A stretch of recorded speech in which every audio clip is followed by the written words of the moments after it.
This was the point where we left angular acceleration वाला topic हमने यहाँ तक कवर कर लिया था, जहाँ पे हम लोग डायमेंशन ऑफ एंगुलर एक्सेलरेशन देखी थी।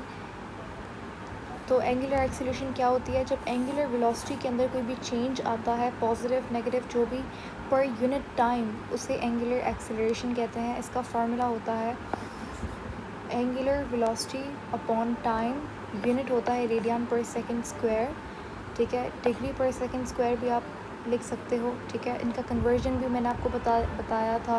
एक वेक्टर क्वांटिटी होती है, इसका मैग्नीट्यूड भी होता है और डायरेक्शन भी होती है। अगर वेलोसिटी इंक्रीज़ होगी तो पॉजिटिव एक्सेलरेशन होगी, और अगर वेलोसिटी डिक्रीज़ होगी तो नेगेटिव एक्सेलरेशन, जिसे आप डिसेलरेशन कहते हो, वो होगी। डायरेक्शन इसकी डिपेंड करती है एंगुलर वेलोसिटी की डायरेक्शन के ऊपर। अगर बॉडी रोटेट कर रही है क्लॉकवाइज तो वेलोसिटी की डायरेक्शन क्या होगी? वेलोसिटी की डायरेक्शन हमारे पास नेगेटिव होगी, ठीक है, और इनवर्ड होगी। तो एंगुलर एक्सेलरेशन की डायरेक्शन भी क्या होगी? नेगेटिव और इनवर्ड होगी। अगर बॉडी एंटी क्लॉकवाइज मूव कर रही है तो एंगुलर वेलोसिटी और एंगुलर एक्सेलरेशन दोनों की डायरेक्शन कैसी होगी? Positive and outward. इसका मतलब ये है कि एंगुलर एक्सेलरेशन की डायरेक्शन डिपेंड करती है एंगुलर वेलोसिटी की डायरेक्शन, यानी कि ओमेगा के ऊपर। डायमेंशन हमने डिस्कस की थी, ठीक है। अब मैं आपको 2-3 इंपॉर्टेंट पॉइंट्स मेंशन करने जा रही हूँ। अच्छा, अगर आपसे कहे कि आपको रेशो निकालना है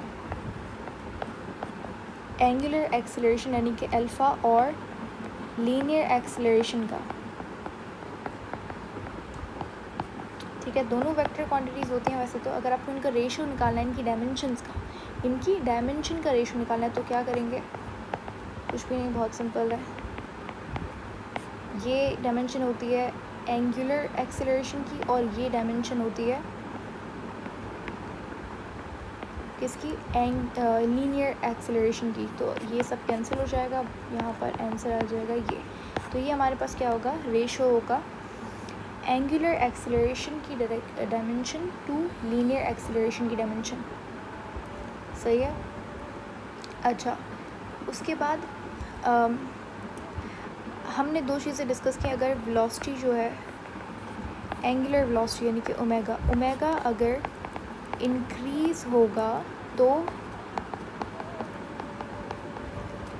एंगुलर एक्सेलरेशन अल्फ़ा की डायरेक्शन क्या होगी? पॉजिटिव होगी। डायरेक्शन पॉजिटिव, इसका मैग्नीट्यूड पॉजिटिव होगा बेसिकली, ठीक है। अगर ओमेगा जो है वो डिक्रीज़ होगा तो इस अल्फ़ा क्या होगा? अल्फ़ा भी नेगेटिव होगा। ये तो मैंने चीज़ें आपको पहले मेंशन कर दी थी, लेकिन अब जो नई आपके पास एक जानने को आपको चीज़ मिलेगी वो ये है कि अगर ओमेगा जो है वो इंक्रीज़ कर रहा है, अगर ओमेगा इंक्रीज़ करेगा तो अल्फ़ा क्या होगा? पॉजिटिव होगा। सही है। अल्फ़ा की डायरेक्शन क्या होगी? आउटसाइड होगी, आउटवर्ड होगी। क्योंकि पॉजिटिव कब होता है? जब बॉडी एंटी क्लॉकवाइज मूव कर रही होती है, ठीक है। और नेगेटिव कब होता है? वेलोसिटी नेगेटिव कब होगी? ओमेगा नेगेटिव कब होगा? जब ओमेगा जो है वो आउटवर्ड होगा।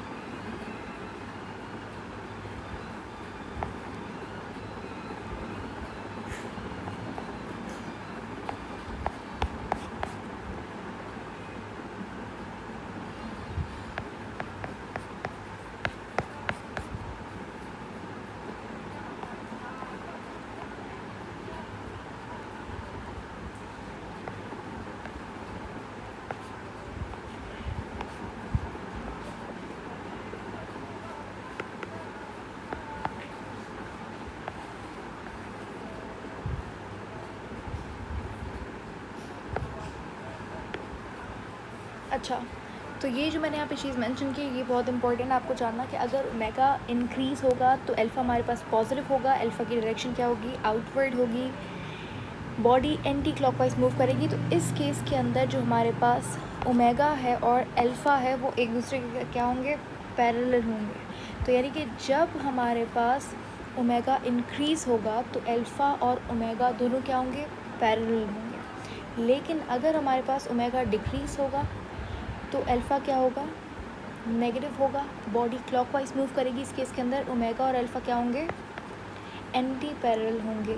ये आपको याद होना चाहिए। उसके बाद डायरेक्शन ऑफ, ये अब मैं आपको समराइज़ कर रही हूँ कि डायरेक्शन ऑफ ओमेगा यानी कि एंगुलर वेलोसिटी डिपेंड करती है सेंस ऑफ रोटेशन के ऊपर,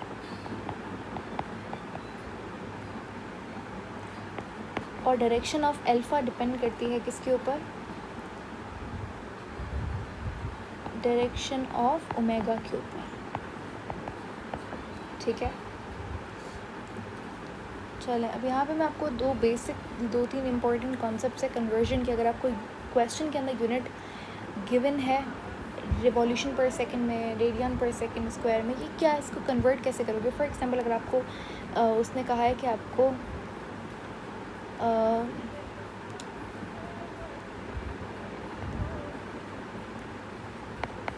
आरपीएम, अब ये आरपीएस क्या है, आरपीएस को समझते हैं। आरपीएस होता है रिवॉल्यूशन पर सेकंड।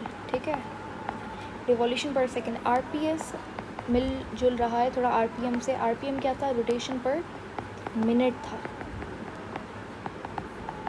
ठीक है, अगर आपको आरपीएम को कन्वर्ट करना है रेडियन पर सेकंड के अंदर, तो इस केस के अंदर आप क्या करते थे, मल्टीप्लाई करते थे पाई अपॉन 30 से, यानी कि 2 पाई को आप 2 पाई अपॉन 60 से आप मल्टीप्लाई करते थे। ठीक है, ये तो शॉर्ट फॉर्म था, ट्रिक था ये। खैर, आरपीएम को रेडियन पर सेकंड में कन्वर्ट करने के लिए पाई अपॉन 30 से मल्टीप्लाई करोगे। लेकिन अगर आपसे वो कहे कि अगर आपको आरपीएस को रेडियन पर सेकंड में कन्वर्ट करना है, आरपीएस क्या है, रिवॉल्यूशन पर सेकंड को आपने कन्वर्ट करना है रेडियन पर सेकंड में। बहुत इंपॉर्टेंट है ये, आपको कन्वर्जन्स आनी चाहिए। क्वेश्चन में आपसे कुछ भी पूछ सकता है। यहाँ पे देखो, यहाँ पे सेकंड तो सेम है, सेकंड अगर सेम है तो 60 यहाँ से रिमूव हो जाएगा। बाकी अगर आपको रिवॉल्यूशन को कन्वर्ट करना है किसके अंदर, रेडियन के अंदर, तो आप सिर्फ 2 पाई से मल्टीप्लाई करवाओगे। ठीक है, ये नहीं कि आप 2 पाई अपॉन 60 से मल्टीप्लाई करवा दो, नहीं, क्योंकि सेकंड तो सेम ही है ना, तो 60 से क्यों मल्टीप्लाई करवाना है। ठीक है, वहाँ पे 60 से इसीलिए मल्टीप्लाई किया था क्योंकि यहाँ पे मिनट था, मिनट को सेकंड में कन्वर्ट करने के लिए आपको 60 से मल्टीप्लाई करवा रहे थे। ठीक है, तो रिवॉल्यूशन पर सेकंड को अगर आपने कन्वर्ट करना है रेडियन पर सेकंड में, तो सिर्फ और सिर्फ 2 पाई से मल्टीप्लाई करवाएंगे। उसके बाद अगर आपको कहे कि आपको आरपीएम को कन्वर्ट करना है रेडियन पर सेकंड में, तो ये तो होपफुली आपको आता है, मल्टीप्लाई करवाएंगे किसे, पाई अपॉन 30 से। ओके, तो ये बेसिक कन्वर्जन्स हैं। इसके बाद इससे पहले हमने डिस्प्लेसमेंट वाली जगह हमने पढ़ा था कि अगर आपको डिग्री को कन्वर्ट करना है रेडियन में, मैं समराइज़ कर रही हूँ, कंक्लूजन दे रही हूँ, कितनी हमने कन्वर्जन्स अभी तक सीखी हैं। तो डिग्री से रेडियन में जाने के लिए मल्टीप्लाई करेंगे पाई अपॉन 180 से। अगर आपको रेडियन से डिग्री में आना है तो 180 डिवाइडेड बाय पाई हो जाएगा। अगर आरपीएम को कन्वर्ट करना है रेडियन पर सेकंड के अंदर, तो मल्टीप्लाई कर देंगे पाई अपॉन 30, या फिर आप बोल सकते हो 2 पाई अपॉन 60 से। अगर आपको आरपीएस से जाना है रेडियन पर सेकंड के अंदर, तो क्या करेंगे, सिर्फ 2 पाई से मल्टीप्लाई करेंगे। ओके, आई थिंक या दैट्स इट। नेक्स्ट हमारा जो टॉपिक है वो है सर्कुलर मोशन के अंदर कौन कौन सी लीनियर क्वांटिटीज़ होती हैं। आप सोच रहे हो कि अच्छा सर्कुलर मोशन है, तो इस केस के अंदर हमारे पास सिर्फ सर्कुलर क्वांटिटीज़ ही होती हैं। लेकिन एक सर्कल के अंदर जब बॉडी मूव करती है तो उसके पास एंगुलर क्वांटिटीज़ भी होती हैं और लीनियर क्वांटिटीज़ भी होती हैं। जैसे कि लीनियर, एक बॉडी जब रोटेट करेगी तो उसके पास एंगुलर वेलोसिटी तो है ही है, ओमेगा तो है, लेकिन उसके पास लीनियर वेलोसिटी भी होती है, लीनियर एक्सीलरेशन भी होती है। ठीक है, जिसे आप सेंट्रीपिटल एक्सीलरेशन कहते हो, वो लीनियर एक्सीलरेशन ही होती है। ठीक है, तो ये सारी चीज़ें हम लोग नेक्स्ट वीडियो के अंदर देखेंगे।